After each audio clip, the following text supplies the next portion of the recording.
welcome back to Straight Off the Bat, a show that helps you understand financial literacy and education. Uh, Join us on Thursdays as we speak to individuals from multiple industries who will help you understand financial literacy and education. If you join us from LinkedIn, don't forget to like and follow our page to continue seeing content that helps you manage your money. I'm your host, Pauline Joseph, and today we're discussing mastering money as moms. Today we're joined by Karen Yip Chuck. She is the Group Vice President of Republic Financial Holdings Limited, Vice President of Republic Bank Limited, and the President of the T&T TT Chamber. With over 30 years of experience, she has held many senior management positions with skill sets which include leadership, strategy, banking operations, investments, commercial credits, and board governance. We're also joined by Sonji Chase. She is the team lead and head of the conveyance and property department of the law firm JCS Caribbean Law. She has over 26 years of experience in property law, conveyancing, and I hope that Sonji will correct me on the pronunciation of that because it feels like such a foreign word, and commercial transactions. She has advised major financial institutions on security documentation, commercial leases, and landlord-tenant matters. So these are all very good insight into why we need to ask these questions when it comes to mastering money as moms. So let's welcome our guests today. How are you? Hi. Great. Checking in. Let's check in with Karen. How are you today? We're going to make sure you're working and we're hearing you well. Hi, morning, Pauline, Sonji, and everyone who's on air joining us. I'm fine and happy to be here with you all this morning. Great. You sound amazing. And Sonji, how are you today? Thanks, Pauline. I'm good. I'm happy to be here and always happy to see Karen. You know, Karen and I work very closely together. So it's good to share a platform with her this morning.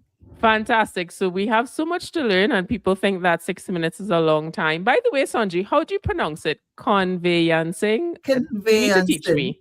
Conveyancing. Oh my gosh, sorry. We have to have a separate session on that. Okay.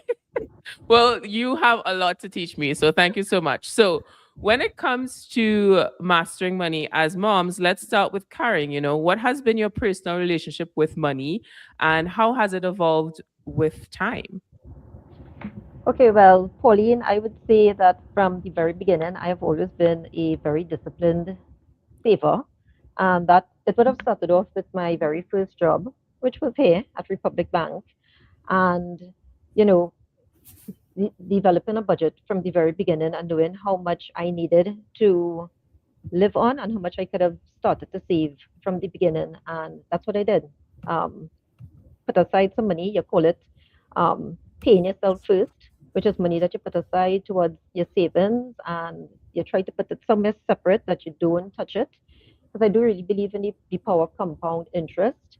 And from there, you set your goals and you say like how much you want to save every year, and you work towards it, and you try not to touch that money as much as possible because it does grow. Thanks for that insight, Karen. And I feel like Sonji has a very interesting perspective because you also have the financial side and the lawyering side. As because in Hollywood, law is usually not necessarily shown in the most positive light.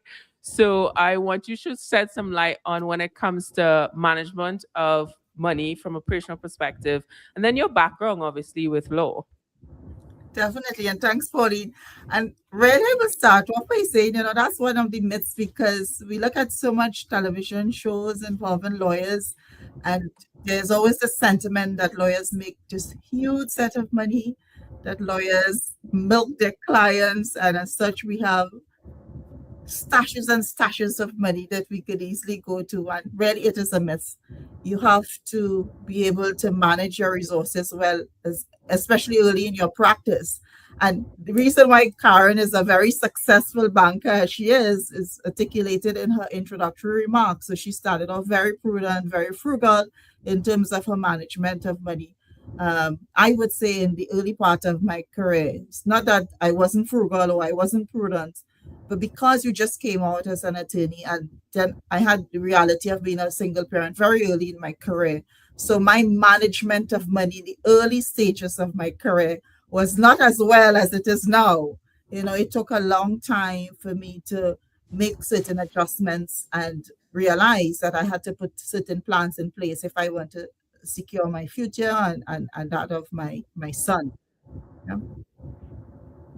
Wow, that's so interesting because I mean, I have a few lawyer friends and I know they spend a lot of time and money on school. So it is definitely a lot of management there from the beginning as you pursue your career.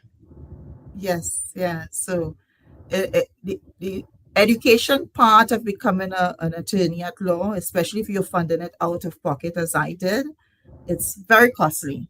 And you end up, as you hear the stories coming out of United States, kids in United States, they finish college and they have these college debts that carry through to them, a long time within their career.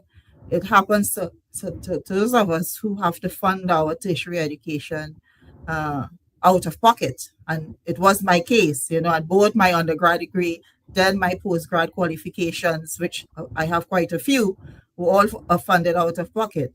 So as I said, in the early stages, it required a lot of adjustments on my end to be able to manage my finances in such a way so that I could ensure that I'm well placed to be able to earn a proper standard of living going forward to take care of myself and my family.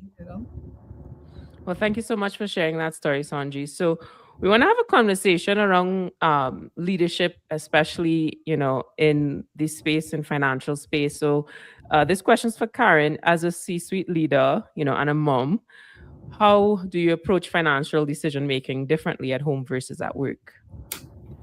I don't think for me it is significantly different because I really do bring a discipline and a detailed approach to whether it is bank decisions in terms of dealing with your finances or personally.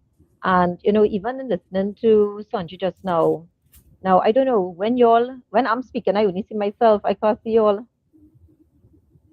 I don't know if that's how it's supposed to be. Yeah, that's how it's supposed to be because we want to focus on what you have to say. Oh, okay.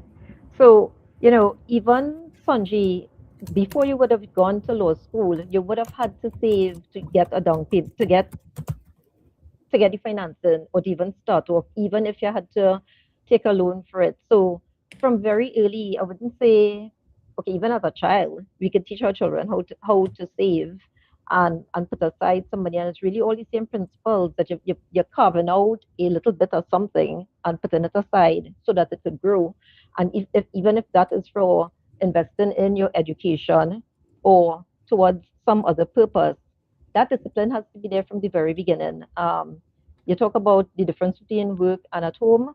Well, if at work I'm so accustomed to spreadsheets, at home I do that as well. I build up my spreadsheet in terms of what my income would be, how do I want to separate my budget into what I need for my daily, monthly expenses, what I want for that little extra, maybe entertainment or something for yourself, and then that little part to save. So in a nutshell, it's the same disciplined approach in all aspects of my life and the kind of planning and the overall approach to it, really. Okay. I would love to hear some feedback from your kids to hear how they feel about that, But having that leadership role in motherhood. children see a lot, they learn a lot, both from what you teach them and from observation. And my two daughters now, they both live away. They are 23 and 27. And okay, while they are in school, they're really just able to live off the budget that I give them. But as they have started to work, I've, ingrained in them, instilled in them that same sort of discipline. And I am seeing it slowly, at least with the older one. The younger one isn't working as yet, so she doesn't have that extra money. But when they do get that chance, I think they will follow the same principles because they have been exposed to it from very early. Wow, that's so great for them to have that insight because a lot of people are learning about money from television. So we want to shift the conversation to Sanji. I would like to know if there are dissertations that are presented at home when budgets come out. No, we don't have that feature in our homestead. But just I want to take up on one point that Karen made in terms of the example you set for your children, and I think the learning or the takeaway for our audience is really fundamental. So I want to zone in on it. Children learn from the environment that they are in. So if you set an environment where children are in tune with financial responsibility, financial prudence, you would you would be very surprised to see later on in their lives, although they don't exhibit it while at home, that later on in their lives they really demonstrate what they have seen, what they have learned at home. And I can speak to that with my son. I also have my 23-year-old son is out in the United States at college. And if I say to him, it's Friday, it's the weekend, maybe you need to go and spoil yourself a little bit. He reminds me, Mom, I'm on a student budget. I can't afford that. Mom, I'm not going to spend any money buying this or that. If I, suggest that he does something to treat himself. And he's always very prudent with his management of money. And it really comes back from that discipline that was set at the home, and seeing how you manage your money and what you put your money into. And most importantly, as Karen would have alluded to, while I made a point of self-finance and education, it really was with the discipline of knowing that you wanted to do better and starting an early process of investing in your future, investing in your education. And children pick up on those things from the home. So I would say we don't have a budget dissertation at home, and to manage that. It's just how you conduct your lifestyle and how you exhibit to those around you to manage your finances properly, because you could be irresponsible, and that irresponsibility is then picked up by those around you, your children, your dependents. Or you could be very responsible in terms of how you manage your finances. Okay, I'm learning so much today. And since, our guests today both have children over 20, I imagine you look at what society looks like today if you had to raise a child in this environment, which means asking for money for Roblox. What advice would you give to moms watching this today about navigating that conversation? Let's start with Karen. Okay. Interestingly enough, prior to this program, I did speak to some young mothers to kind of understand from their perspective what it is really like starting off now. And there is a common thread, because I mean, the cost of living now is so much higher than when I would have started off. And for one of the young mothers that I spoke to, they have to spend quite a lot in just their needs, their rent, their transportation, food, and school fees. And there isn't maybe much left over in terms of saving on a regular basis. And, I still suggested to her that even if you could carve out $100 for the month, or even 200, to put it aside. Um, because without, you might think $100 or $200 a month is like very little, but at the end of the year, you see a bigger lump sum, and at the end of the second year as well. So for the young parents out there, for the young people out there, I really strongly suggest to you to go through your budget, know what is your income coming in and what is the mandatory expenses that you have to face on a monthly basis, and then see if there's a little extra that you could just carve out and put it aside, put it somewhere separate that you can't easily touch. Open an account just for it, and live within your means.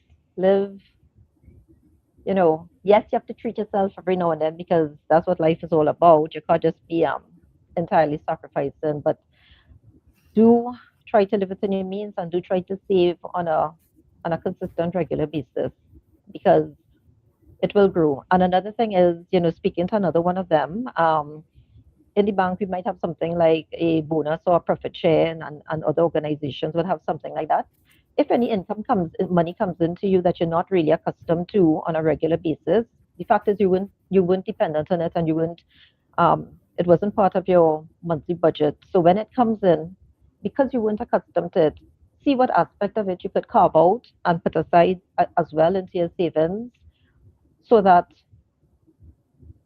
over time there is an amount growing that you can have as an emergency fund, that you can tap into for when you need to do bigger spend. That's not just money going out there, but something that you could use for investing in yourself, investing in a home, for investing in something that would benefit you in the long term. Okay. Well, thank you so much. We are going to go on a quick break. And when we come back, we're going to hear some insights from Sanji as well when it comes to mastering money as moms. We'll be right back. Tired of feeling lost when it comes to your money? Want to make your money work more for you? Then tune in to Straight Off the Bat, brought to you by the Bankers Association of Trinidad and Tobago. Every Monday at 8:30 p.m. on TV6, right after the news. We'll give you practical tools and strategies to help you manage your money wisely, from budgeting basics, debt management, to wealth creation. We'll cover it all. No jargon, just straight talk. Join our host, Pauline Joseph, as she speaks to experts across the industry to empower you to take control of your money. Straight Off the Bat, Mondays at 8:30 p.m. on TV6. Brought to you by the Bankers Association of Trinidad and Tobago. And welcome back to Straight Off the Bat, a show that helps you understand financial literacy and education. Thank you so much for joining us today. And if you're joining us from YouTube, like Cynthia Joseph, don't forget to like and subscribe to our page to continue seeing content that will help you manage your money. Today, we're covering the topic, Mastering Money as Moms. We're joined by Karen Yip Chuck. She is the Group Vice President of Republic Financial Holdings Limited and Vice President of Republic Bank Limited with over 30 years of experience.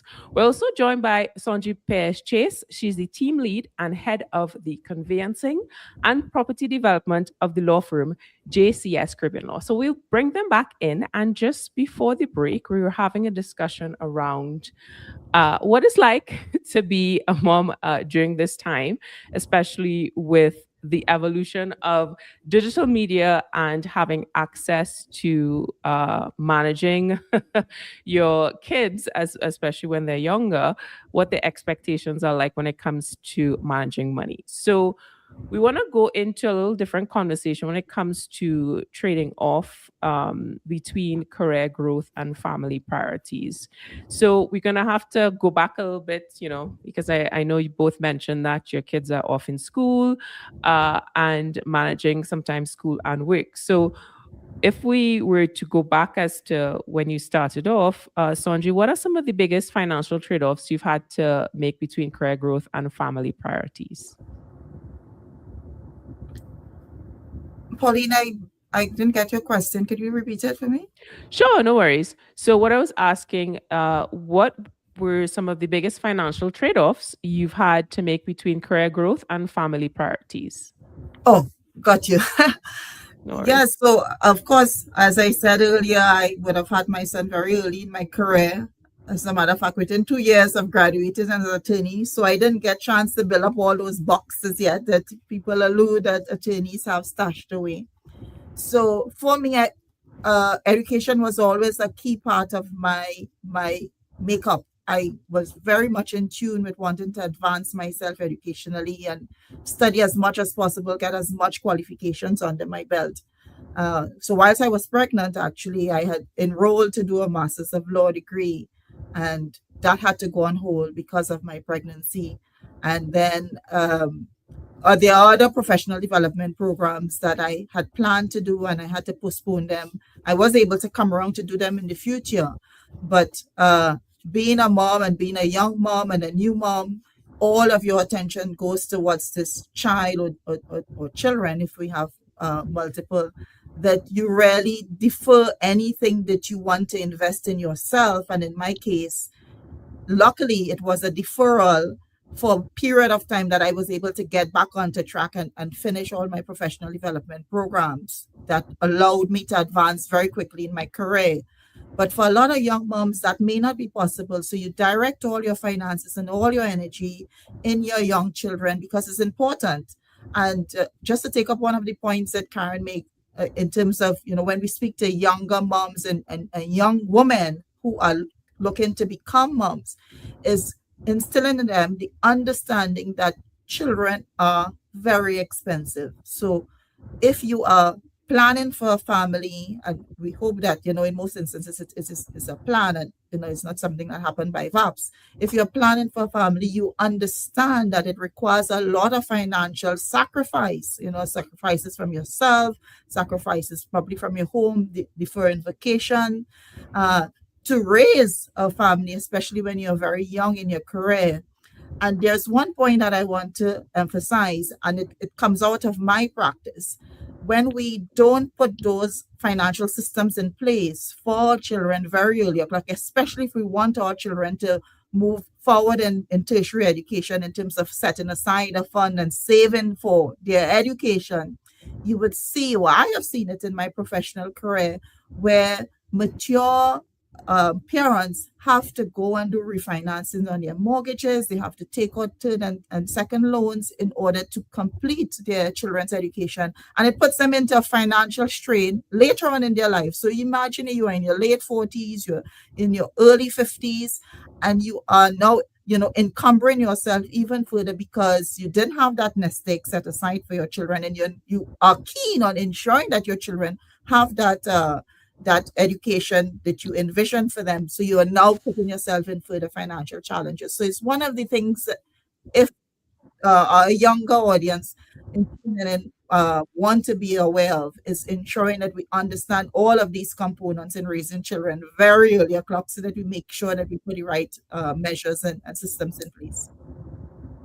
Such an important, well, a lot of important points, but my biggest takeaway is definitely children are expensive. And I think that is a fact that I will continue to repeat to anyone asking me why I don't have them. So moving on. So thank you for Nikisha for joining us from LinkedIn. A comment said, saving even small amounts builds the muscle to develop the discipline to at least put aside something. And that's such an important factor. And I think she's also referencing to what Karen said earlier. That's a muscle that I only recently gained. So these sessions are important for me to learn as well. So we want to head back to Karen. You mentioned that, Republic Bank was one of your first jobs. Were you a mom when you started at Republic Bank? No, Pauline. No, Pauline. I wasn't. I had to go back to Okay. think in. Well, sorry for putting you on the spot. No, I just have to go back. I've been here such a long time. But Pauline, as I said from the beginning, I think you could get from me that I am sort of very structured and very disciplined. So I actually joined the bank straight out of University of the West Indies. I would have planned my life in the sense of that I got married 5 years after working in the bank to somebody who I was already going around with for 10 years by that time. So I met him since I was in high school. We would have been married for 4 years before we had our first daughter. And over that period, we still lived at home with my mother. We had an apartment downstairs, a home. All of that helped us towards managing some of our expenses, not really having an external rent to pay, but more like a contribution to the home. And that period of living by my mother for 5-6 years allowed us to help save towards that nest egg. And therefore, by the time my children came along, which would have been, as I said, 4 or 5 years into our marriage, I was still studying. I was still doing professional programs through the bank that were requirements. I was doing the Heriot-Watt MBA. So to me, I don't think it was so stringently financial trade-offs in the sense of your salary going entirely towards your living expenses. There, by that time, there was an amount that had to save, that I had available to save. I think the trade-offs really came in terms of time, management of your time, and being able to work and have that career, being able to come home and do the things as a mom would be required to do, and also studying for the Harriet MBA program. And back then, it would be managing your 24 hours into slots to know when you could find time to save. And maybe there's a parallel, because in the same way I manage 24 hours into time slots, I used to manage my income into slots as well. And as I said before, in terms of your needs and what you need to live, the wants in terms of the times that you would treat yourself, whether it's clothing or going out or something, and the savings is a must. And because Pauline, you just mentioned that you're learning so much as we are speaking, one of the things I would like to share and tell the audience who's with us is that read. Read some books that might resonate with you. Back then, for me, I pull this back up. I had read books like Rich Dad, Poor Dad by Robert Kiyosaki. And there was another one called The Millionaire Next Door by Thomas Stanley. And they both kind of give you encouragement and ideas of how to be disciplined in your saving. And there are the trade-offs, but as I said, the trade-offs are not just financial. They could be financial, time, and so forth. But the whole thing to encapsulate everything is to have a structure, to have a goal, an overall goal, a plan towards it, and adhering strictly to whatever time budget or financial budget you set for yourself. Thanks so much for the suggestion for the books, Karen. We'll definitely, for those who may have missed it, this live will be on replay across social media once we have ended. So I want to shift to Sanji and ask if you can share a real life moment where a financial decision as a mother significantly impacted your family or career. A real life situation. I mean, there are many, but I could think of one. I mean, my son in his early stage would have been educated at private schools, at private elementary and primary schools before going off to secondary school. So one example that I could really share that remained with me, and of course I always use it as a bargaining tool with my son, is that I had to give up on something that I really wanted, something that I had been idolizing over for years, that I wanted to get for myself. But the moment came where I had to pay his school fees for the private school, and it really was a trade-off. Sanji, you have your school fees to pay for your son, or you can get this thing that you wanted and had been idolizing for over such a long time. And I forego it for myself, to invest in my son's own education, because I saw the benefit of it as a young parent, the importance of it, I should probably say, re-emphasizing the point that children are expensive, the importance of investing in my son's education, because I thought it was, key to his own development and to take him where I expected him to be when he's completed his education studies. So that remained with me. And of course, as parents, when we have that carrot and stick measure, we could use that later on to say, by the way, do you remember on such and such occasion what I did for you? I sacrificed something that I really yearned and wanted for many years to ensure that, you remain in school and you got the education that you needed to become the person that you are today. I must say, when you said hold over his head, I was a bit triggered. Yes, it is purposefully used and said in such a way. I would say this as well. I always say to my son, my expectation is that when he becomes, this very important person in life and making a lot of money, I expect only to be flying first class and be put up in the most expensive hotel. So that is what I mean by holding it over his head. No, Sanji, no. Keeping I'll it take real, Pauline. a cat mom, I kind of contribute to this conversation, so I don't know what it's like to make those sacrifices. So I will continue learning from both our guests, Sanji and Karen. So we'll go on a quick break, and when we come back, we'll further the conversation around mastering money as moms. We'll be right back.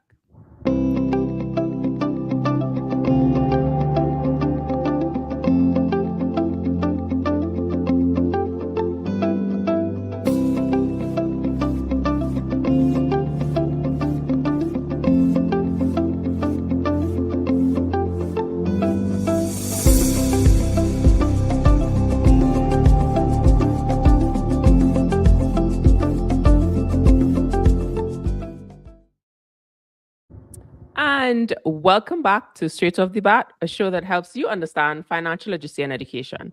Thank you so much for joining us today. And if you're doing so from Facebook, don't forget to subscribe to our page to continue seeing content that'll help you manage your money.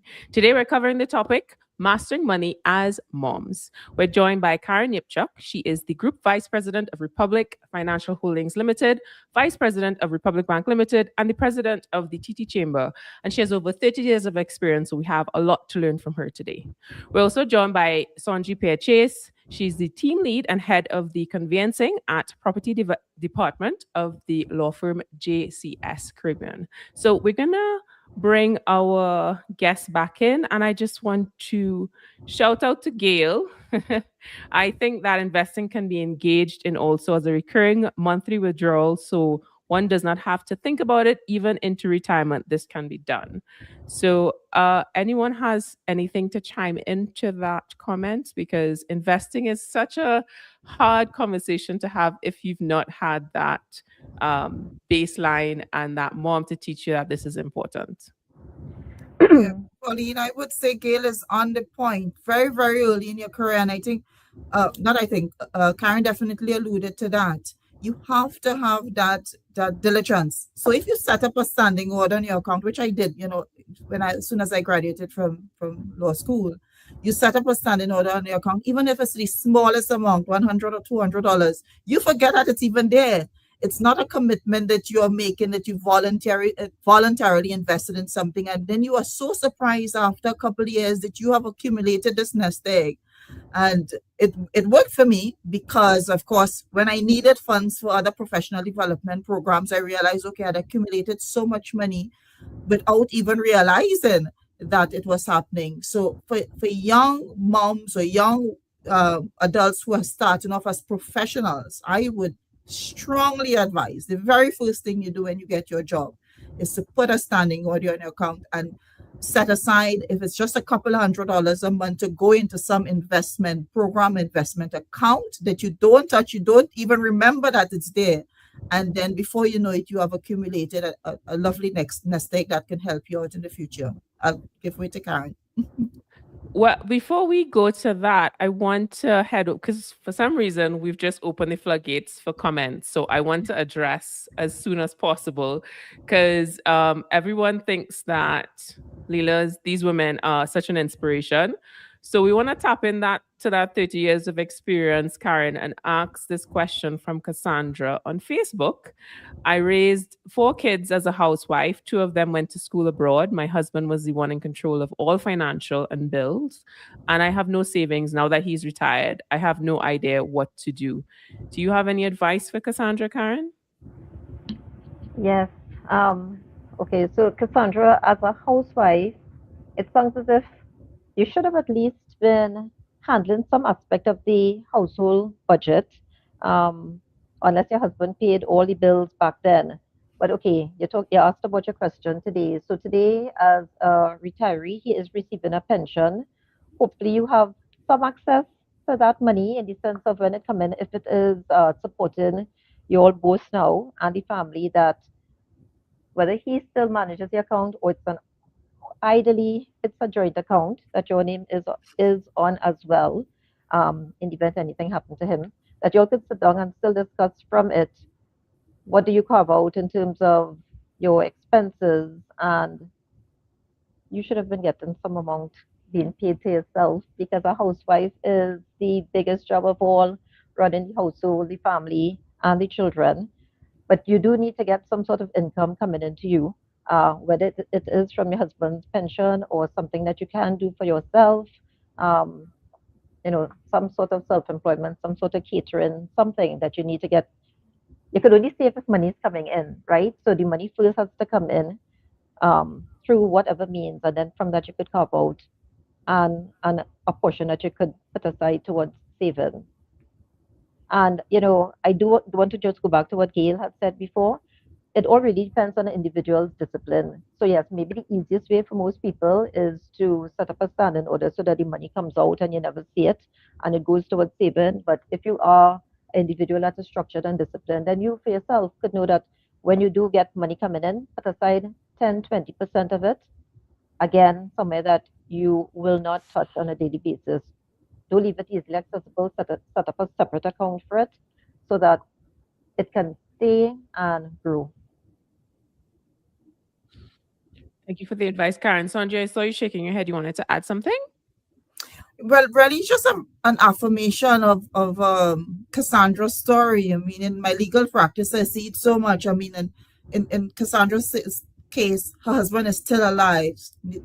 Incidents that come to me, the husband passed, you've been the housewife all of your working life, really, and there is nothing that you have in place to provide you with that cushioning. So it is an unfortunate reality that happens, and hopefully the younger ones listening would know that you really need, as a woman, to have some financial independency. I kind of try to preach that to youngsters that I speak to, especially the female ones, that you need to have that financial dependency even in a communal relationship, whether it's with your spouse or your partner. For Cassandra, I mean, just taking it on what Karen said, is really getting where that income would come. And if it's not coming from part of what your husband is giving you to run the household, is, having some really ingenious ways of getting income. When I was growing up, I remember my elderly relatives being part. At that time, I didn't know what it was. Now I understand it to be the susu. So they would get this money accumulated from the other housewives in the community, and use it for a purpose, investment, or the acquisition of something that you think about. So there are ways that you can get to that financial independence, and I would want to re-emphasize with our female audience the need or the priority of having financial independence. Yes, it's good to have the comfort of a home and the comfort of a husband who takes care of you, pays all the bills. But sometimes reality is that if something happens to that partner, you're really just left out in the cold. So it's putting some structure, as small as it could be, to have some financial independence that you have carved away for yourself, that you can manage and say, this is my little nest egg that I have been working towards building. Thank you so much for that, Sanjay. I hope, Cassandra, that you can take away from this advice and move forward with investing in yourself. So we're going to head over. I have questions, but unfortunately, it's not as important as the ones in the comment section. So we're going to head over to Facebook, and Nikita wants to know, how old were you when you started saving for the nest egg? So we're going to start with Karen. As I said before, from my very first job, I started to work at the age of 22. That's when I graduated from university. And whatever my salary was back then, I decided 50% to save. Now, I said the normal target might be like about 20%, but I was living at home and I didn't have all the extra external expenses. So I was able to put that aside.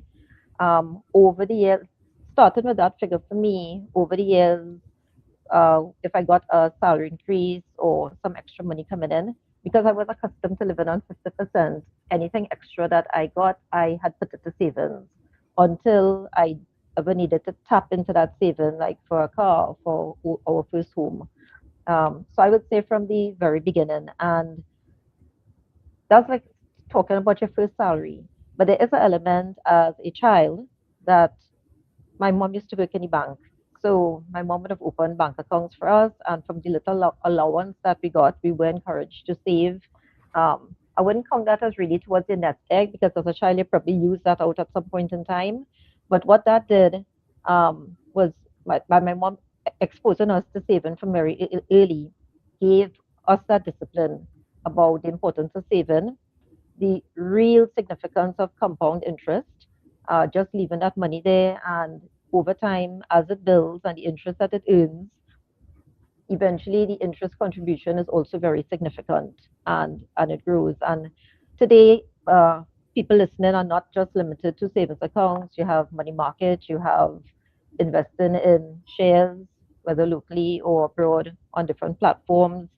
Um, to the to the person who came in earlier, who was the housewife, you could also look at like insurance plans or endowment plans with your different financial institutions.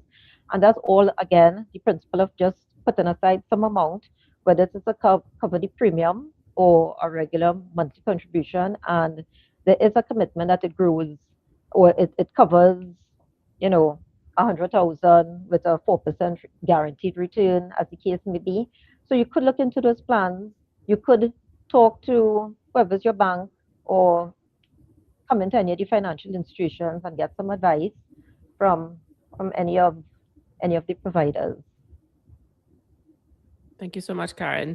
Sanjay, you would like to add to that when you started your nest Just egg?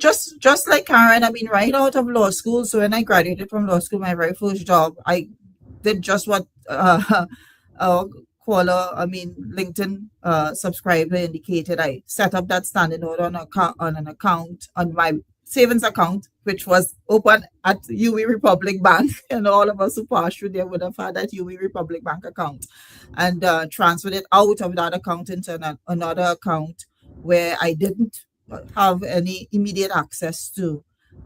So the advice really for our audience is as soon as you can. You know, when you are studying, sometimes you think it's impossible, but it is possible. I mean, the importance of education is key, which is Karen's takeaway point. Similarly, I would have instilled in my sons when he was in primary school the importance of opening a savings account. I opened the trust account, the Right Start account, I think, at Republic Bank for him when he was like about 5 years old. And you're not just educating our children as to the importance of having that savings. So even when he went off to college in the United States, it was the same concept. You know, this is your allowance for school and meals, but make sure that you open a separate an account that you could put part of it into for savings. So although you're not earning an income, you are receiving money, and you're able to take out part of that and set aside to savings. So ideally, if you can, before you actually become gainfully employed, set up that nest egg, then do so as soon as possible. If not, then as soon as you get that job, as soon as you become employed from your studies, your tertiary education studies, I say set it up and don't even look at it. Just leave it untouched, and then you become so overwhelmed and you realize what a lovely nest egg that you have built over time. Great advice, and it's definitely a muscle memory that we all have to build. You know, better late than never. So we're gonna head back to the comments, and this one is to Karen.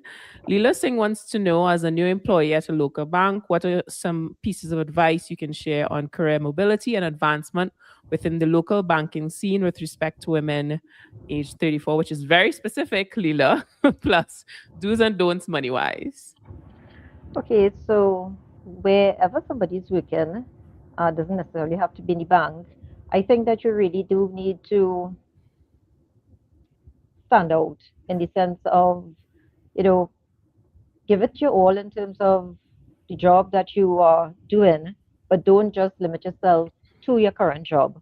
Learn, try to master what you have to do in terms of what the requirements are, but try to learn as much as you can in terms of other jobs and the other people around you as well, so that you, with the additional knowledge that you gain in terms of the other jobs, you kind of make yourself ready for that next opportunity, another job that will open up.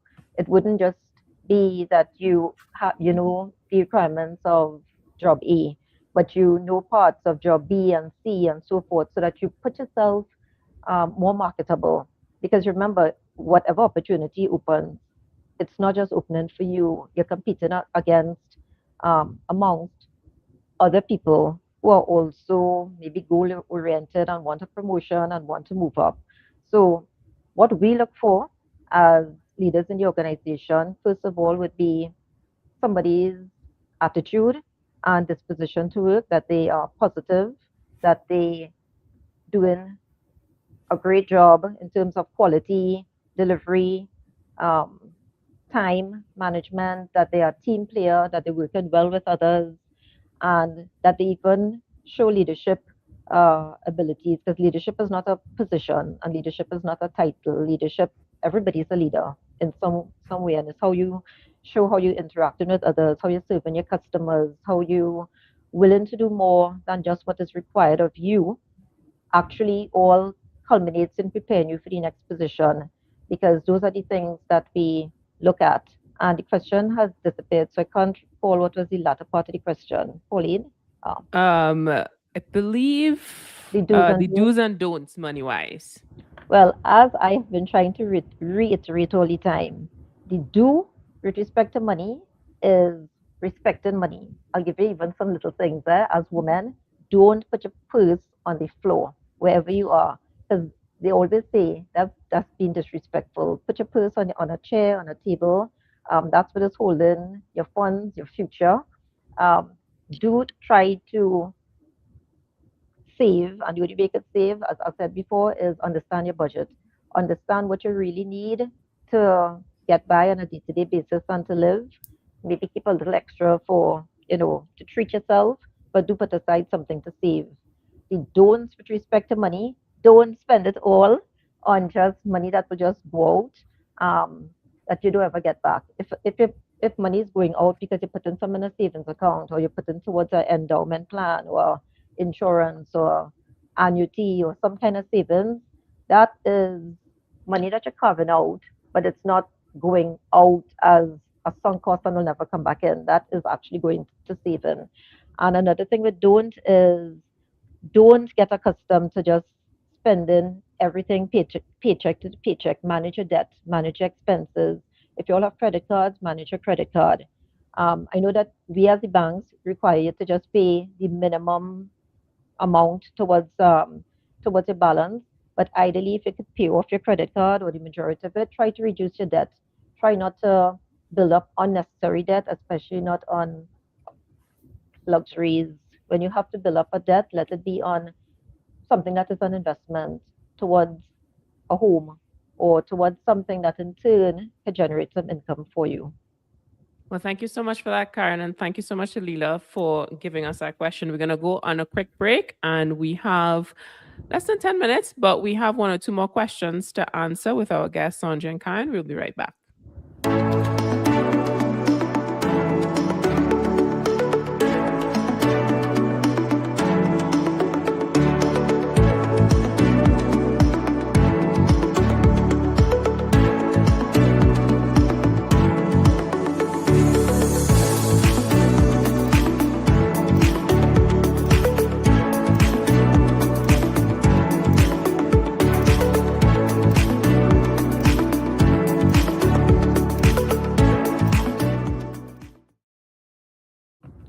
And welcome back to Straight Off the Bat, a show that helps you understand financial literacy and education.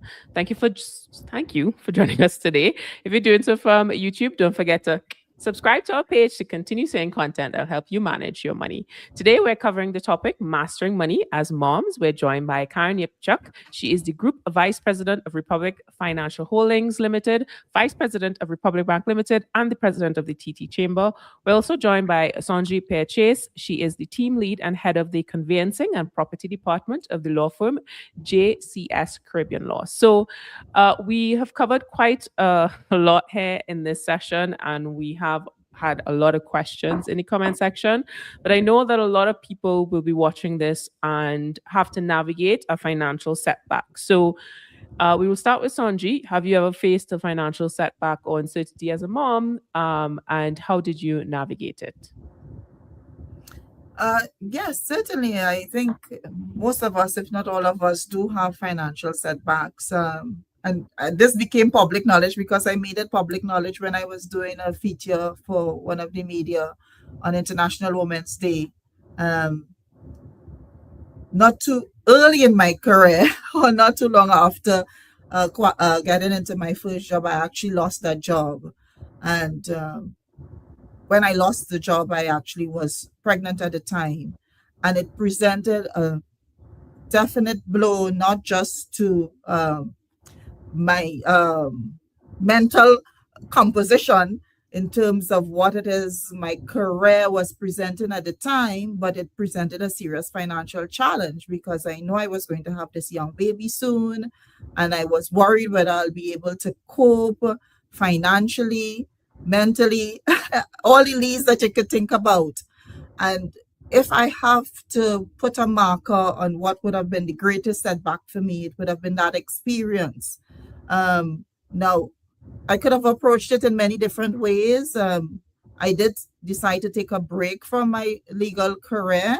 But during that break, what I did is I retooled myself. I went on and I did further studies. I, tried to get professional development courses under the way so that I was able to be more marketable in a different aspect. And which was the point Karen was making to the young lady who asked about advancement in a career in banking. You don't limit yourself to just one area, one field, one study. You have to be open-minded to many different opportunities. And that to me was my saving grace. I really was very open-minded to different opportunities. And I think that open-mindedness allowed me to deal with what I would have called, referred to at the time as what I reference as my greatest setback. And doing that landed me a better job, landed me in a different career path that one that I had envisioned, and it built a relationship with the TT Chamber that I didn't expect. And you know how that relationship culminated in me becoming the president eventually. None of that I would have foreseen or envisioned, in that early days of that setback. So we never know what our plans will be in the long run, but we can put the building blocks in place to allow us to deal with setbacks. And, we have to be realistic. We will have setbacks. We will have days when things don't go according to plan, where we believe that it's just not working out right. But having the support systems in place will help you to deal with those travesties if they befall you.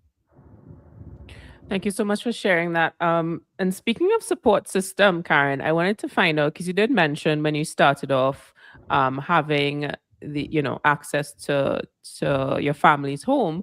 How important do you think having that support system has been for you, and how has it been helping you when you manage both money and motherhood? Okay, well, a support system is critical to everyone, and especially for women who have to go through balancing career, family, and all the other aspects of life. And that support system is really the family and friends that you have around you that could help you just maneuver your day to day life. And especially when you do have some unexpected situation or setback, whether it is financial or otherwise, career wise, emotional wise, whatever it may be, you do need that trusted group of people that you could go to and unburden and get help. That help could be during your career, help with your children, if when you have to work late. That support could be, in my instance, as I had mentioned earlier, living at home for a period of time that I could have saved. Even just meaningful conversations with your peers and others who you could hear from their own experiences what they're doing. I mean, most young people now, many people have side hustles, so it's not just the job that they have, but something on the side that people are doing. That usually it might be hobby related, something that they love. If it's baking, catering, gardening, sewing, nail techs, all these different things. You're so not limited by traditional careers and office type jobs that are just 8 to 4 anymore.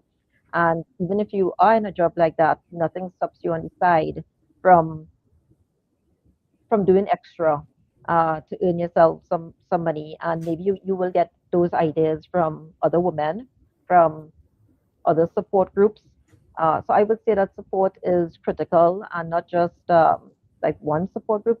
It's different people in your life that contribute by listening to their experiences. So for me, I have older friends who I learned a lot from because they were married, they were in motherhood before I started off. So I learned from them and were able to apply those things to my own situation when I became a mother.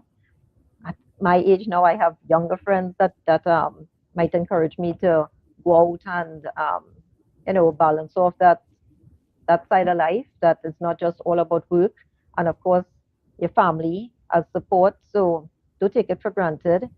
You always say that the culmination of your life and where you end up really wasn't only by yourself, but really by the village of people who supported you, and that village is your support group and consists of people in all different sectors, at home, in the business community, socially, professionally, um, many aspects, and I encourage it. And therefore, an aspect of getting there is networking and building relationships. At the end of the day, everything is about relationships. So true. So true. Great advice, Karen. So we're closing off in a little bit. There are quite a few comments. So I think, ladies, if you have the time and you could check out the Bankers Association of Trinidad and Tobago Facebook pages, there are some questions there. So I wanted to close off. Start with Chonji. What advice would you give to other women, especially young mothers, who are striving to build a successful career while maintaining financial stability? Thanks, Pauline. I probably will start where Karen ended, understanding the importance of that support network. That for me was my greatest asset as a young mom. And it really assisted me to cope mentally. If you're a professional, you really put all of your energies in doing the best that you can at your job, which really required probably working very long hours. And I worked very, very long hours. That took away from the time that I should have been spending with my son. My son was in competitive swimming, so there's pool drop off, pool pickup, and having a support network in place really assisted me in managing mentally. When we talk about as moms managing money, we don't realize that there's a mental component to it. In essence, that we have to ensure that we are in a good place as a mom to be able to function properly. And if we are not in a good place, if we don't have that support to address our physical, mental, and spiritual being, we really would not be able to manage our life. We would not be able to manage our children. We would not be able to manage our money. And your support network is key to that. Whether it's the other moms who come in my case, the other moms who come in, whether it's your family, friends, don't discount it. Karen is so correct. It takes a village. We used to say that younger. I mean, I'm in that age bracket where I know that saying. It takes a village to raise a child. It is absolutely true. It is not singular. It's not just you and your partner, you and your spouse. It really is an entire village to provide you with that support network to keep you whole, mentally, spiritually, and physically whole, so that you can manage yourself, manage your home, manage your money, and manage your children effectively. Thank you so much, Sanji. And on that note, we want to thank our guests today, Karen Yip Chuck and Sanji Chase, for joining us today and sharing insight into mastering money as moms. Sign up to be notified about our next live show via the comment section across social media. And as always, be sure to like and follow our pages so you don't miss a single live show. Thanks again for joining us today and looking forward to seeing you for the next show. Bye.